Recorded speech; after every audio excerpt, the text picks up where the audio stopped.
Mike Tyson was right, and I was wrong. You know, you guys know the whole story about Shark Week and. Before the fight between Iron Mike Tyson and Jake Paul, Dana White had been too pessimistic to predict any good outcome for Iron Mike Tyson. My biggest problem with the Jake Paul thing is when he actually fought somebody who was a boxer, who had the same type of record he has, who was his age and who was his size, he fucking lost. They're never gonna go that fucking route again. Hence, when it was finally revealed that Jake Paul and Iron Mike Tyson deceived 70,000 people into making it to the Atant Stadium, Arlington, Texas, and over 60 million households into staying up at night to watch their scripted battle, Dana White was hardly surprised, as the major consequence was Mike Tyson's loss of his legacy and respect. Dana White warned Tyson against a knockout, which Tyson promised him will never happen. Apparently, Tyson was right and I was wrong. He was right because he knew the outcome and he knew there was no knockout happening. That was the idea of the script, Dana White said.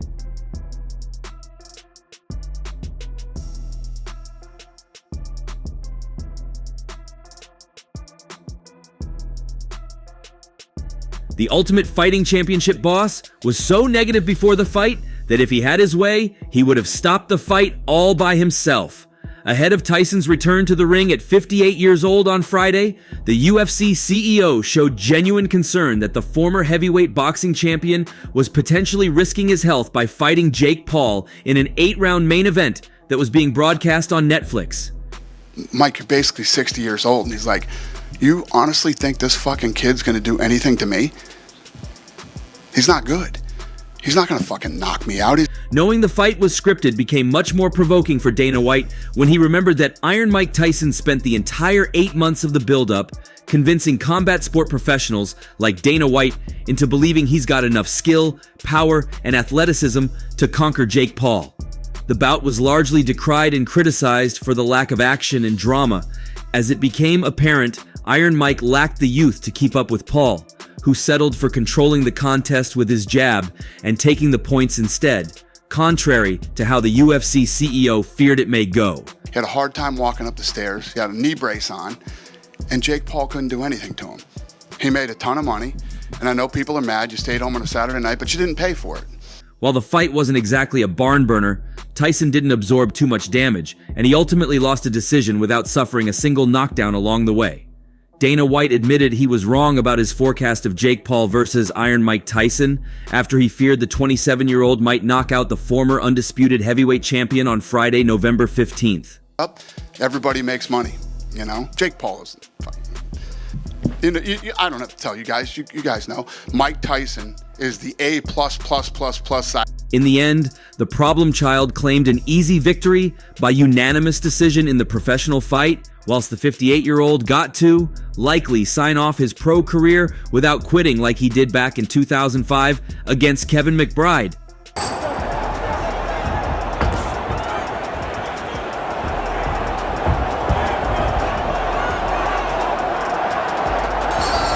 Mike Tyson was right, and I was wrong, White said during the UFC 309 post-fight press conference. I told him, Mike, you're basically 60 years old. He's like, you honestly think this freaking kid's gonna do anything to me? He's not good. He's not gonna freaking knock me out. He's not gonna do this. You saw him. He tripped when he was walking down the aisle. He had a hard time walking up the stairs. He had a knee brace on and Jake Paul couldn't do anything to him. He made a ton of money, and I know people are mad you stayed home on a Saturday night, but you didn't pay for it. When Mike Tyson shows up, everybody makes money. I don't have to tell you guys know. Mike Tyson is the A+ side of that thing. He was right. Jake Paul couldn't do shit to him. He was right and I was wrong. Side of that thing. And he was right. Jake Paul couldn't do shit to him. So he was right and I was wrong. That's the other thing. I mean, all the people that are... Following the event, Paul claimed he didn't go for the knockout on Tyson because he didn't want to hurt someone that didn't need to be hurt. Obviously, it doesn't seem like White is buying that excuse, but he's definitely happy that Tyson left the ring unharmed without taking too much damage. As far as complaints that the fight somehow didn't end up as a thrilling, all-time classic, White could only scoff at anyone upset about what actually unfolded.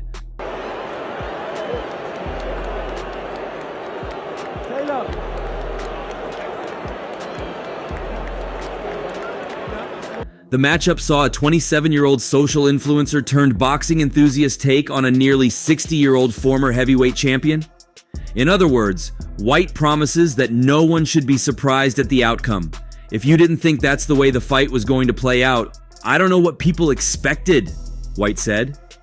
Mike's almost 60 years old. He's Mike Tyson, but he's 60 years old. He knew that Jake Paul couldn't do anything to him, so you knew what you were going to get when you saw that fight, but you can't get mad.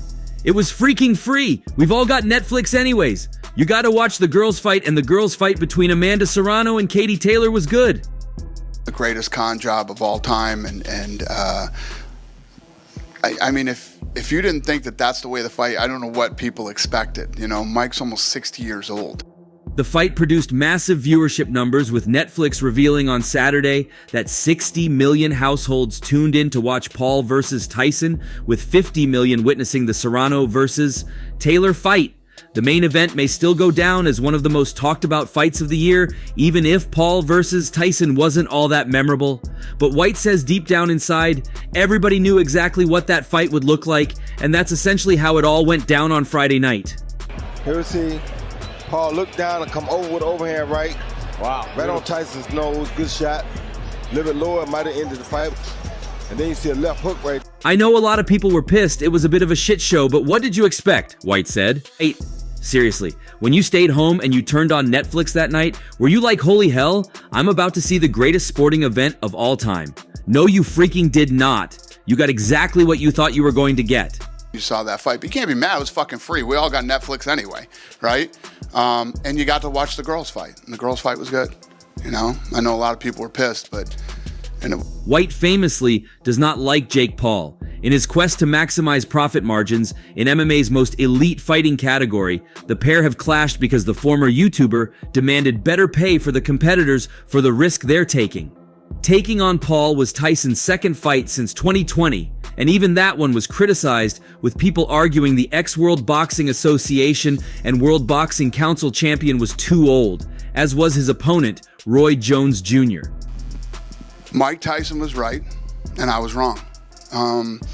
You know, you guys know the whole story about Shark Week, and you know, if you don't, I begged him not. And White found himself concerned for Iron Mike once again in that contest, as he warned him not to take on the fight for fears regarding his age and to test his heart. He ended up tossing him into the Floridian Ocean with a bunch of rampaging carnivorous sharks.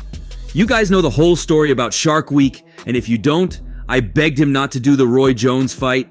White added to the media of the 2020 fight, "You're too old, I love you, I don't want to see you take any more punishment." Not to do the Roy Jones fight.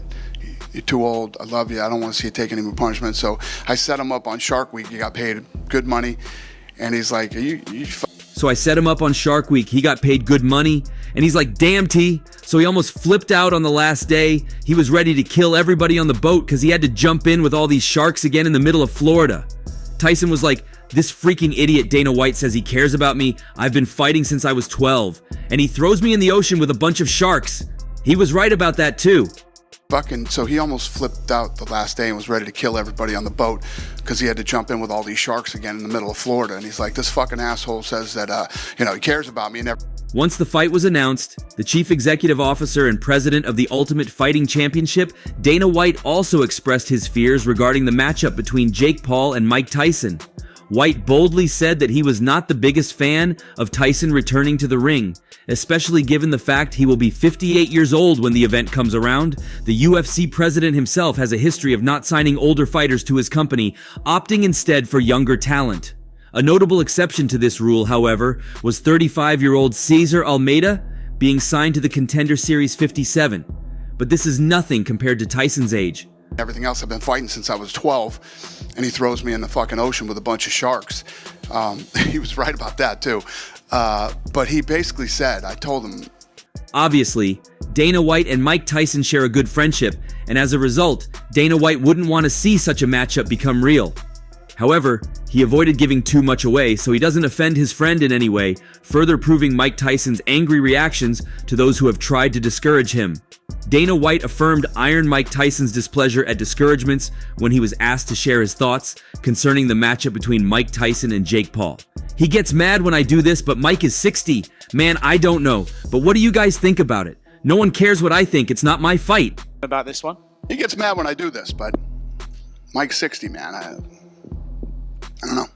What do you guys think about it? Who gives a shit what I think? It's not my fight. Despite the risk of Mike Tyson's anger and displeasure, Dana White went ahead to express how he felt.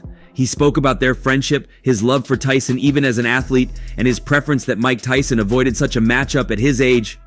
I love Mike Tyson personally as a friend, and he's one of my favorite athletes of all time. I don't know. Let's see what he can go in there and put together a training camp and come in. I don't like to see guys fighting at that age. It'd be a 31-year age difference during that fight. You guys know what I think of that stuff. I don't think so good about it. He then spoke about the streaming platform that will be airing the match between both fighters, Netflix. He had a word for them, however, a sad one.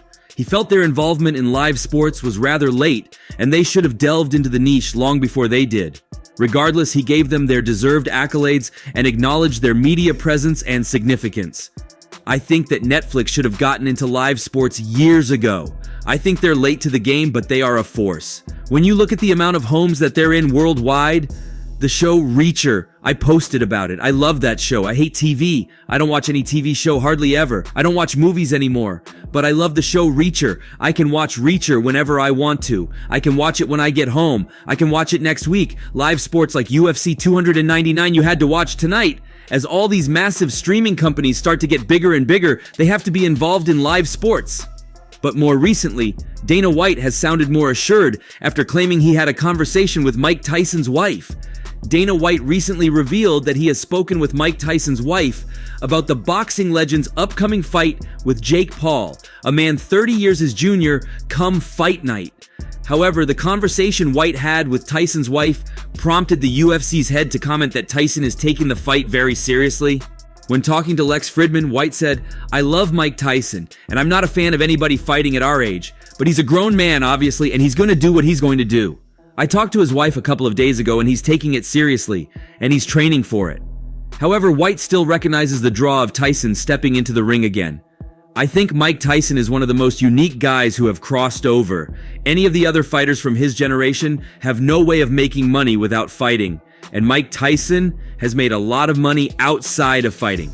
Tyson still has that aura that you could be in a restaurant. You'd be like, oh my God, Mike Tyson is here." My biggest problem with the Jake Paul thing is, and how this plays out, is under any circumstances, a fucking almost 60-year-old man shouldn't be fighting a 27-year-old fucking guy. Yeah. Under any circumstances. He still has that aura and energy in a room. He makes lots of money outside of the ring, but I think he ends up getting these offers that he can't refuse. It seems then that White recognized the marketability of Tyson coming back to the ring, but is nonetheless still somewhat hesitant about his age being a factor in the fight. White has also previously joked about the quality of Paul's opponents in his boxing career thus far. Paul has primarily challenged fighters coming into the twilight of their careers, apart from in his loss against Tommy Fury, the only loss of his career to date. On the Pound for Pound podcast, White commented, "Jake Paul did fight a kid his age and he lost. I just saw this thing on the internet yesterday and I reposted it where it says if he beats Mike Tyson, he's going to fight with Clint Eastwood next. Clint Eastwood is 93 years old. Previously, the UFC chief slammed Paul for facing a 40-year-old MMA fighter in Nate Diaz. Therefore, his criticism of Paul's quality of opposition is not a new phenomenon." Paul took this fight soon after his defeat to Tommy Fury, and the former Disney star came out on top via unanimous decision. Even if it's Mike Tyson, so it's fucking ridiculous. When he actually fought somebody who was a boxer, who had the same type of record he has, who is his age, Tommy, and who is his size. Rather than just criticizing his opponents, White went on to say that Paul is not a serious fighter. Instead, what he wants to do is make money. White alleged that Paul's followers do not buy pay-per-views, so he has to fight people who bring in an audience who are willing to pay to watch the bout. The so-called script for Mike Tyson's blockbuster heavyweight showdown with Jake Paul was however debunked after the YouTuber turned boxer scored a decision victory in Texas. Tyson was making the walk to the ring in a professional bout for the first time in nearly 2 decades. While many thought the former undisputed heavyweight champion still had the power to cause a potential upset, fans were left disappointed as Iron Mike showed his age in the squared circle and had no answer for Paul.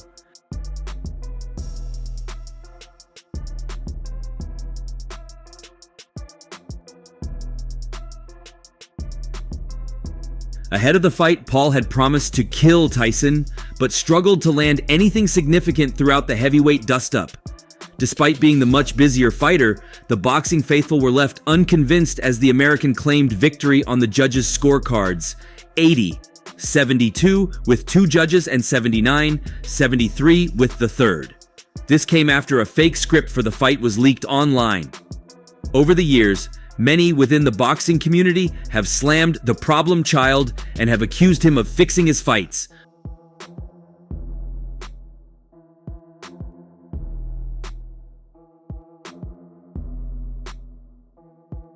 Paul faced accusations of fixing his fights by fans when a script of his clash with Tommy Fury was leaked online last year. The document, which was eventually declared to be fake, was uploaded to social media by Mike Perry. Platinum served as a backup fighter for the showdown last year. The alleged script gave a rundown of how the blockbuster clash would play out.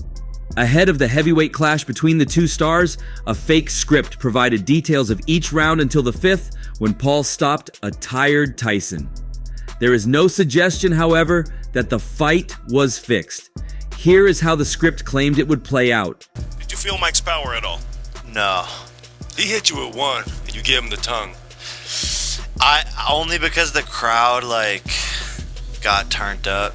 In round 1, the opening bell rings, and Tyson, showing flashes of his old form, immediately stalks forward with his signature bob and weave style. Paul maintains distance, circling the ring cautiously. Tyson lands a few jabs, but Paul's youth shows in his superior mobility. Paul connects with a quick 1-2 combination before retreating.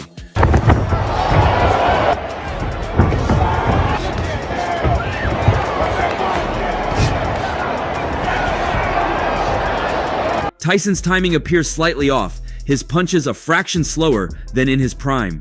In the second round, Tyson comes alive, cutting off the ring more effectively. He lands a thunderous left hook to Paul's body that draws a collective gasp from the crowd. Paul weathers the storm, using his reach advantage to pepper Tyson with long jabs. The younger fighter's stamina becomes evident as he bounces on his toes, while Tyson's breathing grows heavier. But it didn't actually hurt. But, no one's punches have really hurt. I got buzzed a little bit against Tommy Fury, but that's about it. In round 3, Paul gains confidence, starting to plant his feet more. He lands a sharp right cross that momentarily stuns Tyson. The former champion responds with a vintage combination, but Paul slips most of it. The speed difference becomes more apparent as Paul begins finding his range with his jab. Tyson's legendary head movement starts to slow.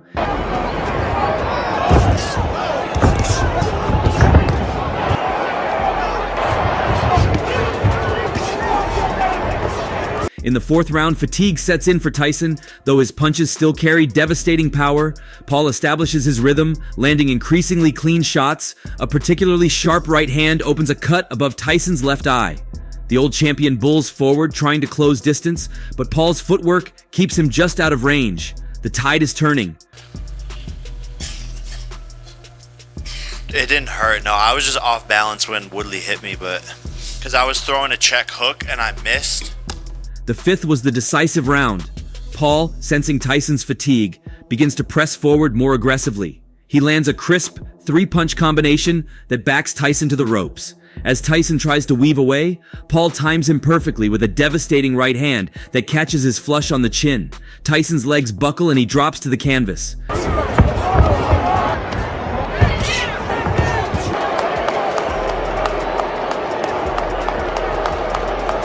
The referee begins the count, but Tyson, despite his warrior's heart, cannot beat the 10 count. Winner, Jake Paul by KO, round 5. And that's all for now.